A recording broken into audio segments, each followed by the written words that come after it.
அந்த ஊர்லயே மிகப்பெரிய ஒரு ஏமாளியா இருந்தா அந்த நமச்சிவாயம். அவன் பொண்டாட்டி சொல்றாங்க, எங்க அந்த மாட்டை வித்து கொஞ்சம் காசை கொண்டு வாங்க பொழைச்சுக்கலான்னு. அவன் மாட்டை எடுத்துட்டு போறான். எய்தாப்புல அந்த ஆட்டுக்காரர் சொல்றாரு, ஏன் மாடை கஷ்டப்படுற, இந்த ஆடை வச்சுக்கன்னு மாட்டை வாங்கிட்டு போயிட்டாரு. ஆடை எடுத்துட்டு போனான். எய்தாப்புல அந்த கோழி கடைக்காரர் ஒரு கையில ஒரு கோழியை கொடுத்துட்டு ஆடை வாங்கிட்டு போயிட்டாரு. இப்ப இந்த கோழி அங்கேயும் இங்கேயும் பறந்துச்சு.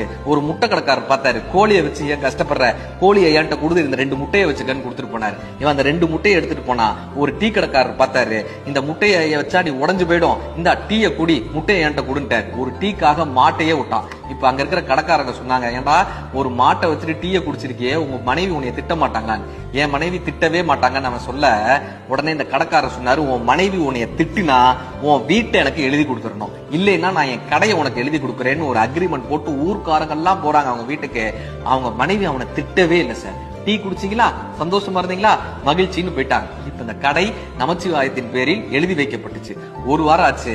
அந்த பழைய கடைக்காரர் நமச்சிவாயத்தை கேட்டார், உன் மனைவி ஏன்டா உன்னை திட்டலன்னு. நமச்சிவாயத்தினுடைய பதில் என்ன தெரியுமா, கல்யாணமான புதுசுல நாங்க ஒரு அக்ரிமெண்ட் பண்ணோம், எந்த பிரச்சனை எந்த சண்டையா இருந்தாலும் 4 செவுத்துக்குள்ளதான் பேசணும், மற்றவர்கள் மத்தியில் பேசக்கூடாதுன்னு நாங்க ஒரு முடிவெடுத்தோம். அதன் பேரில் தான் என் மனைவி என்னை திட்டாமல் இருந்தாங்க. அதனாலதான் எங்க வாழ்க்கை இன்று வரை நல்லா இருக்கிறது நான் கற்றுக் கொடுத்தாரு. எவ்வளவு பிரச்சனையா இருந்தாலும் கணவனும் மனைவியும் 4 செவற்றுக்குள் வைத்துக் கொண்டால் அந்த வாழ்க்கை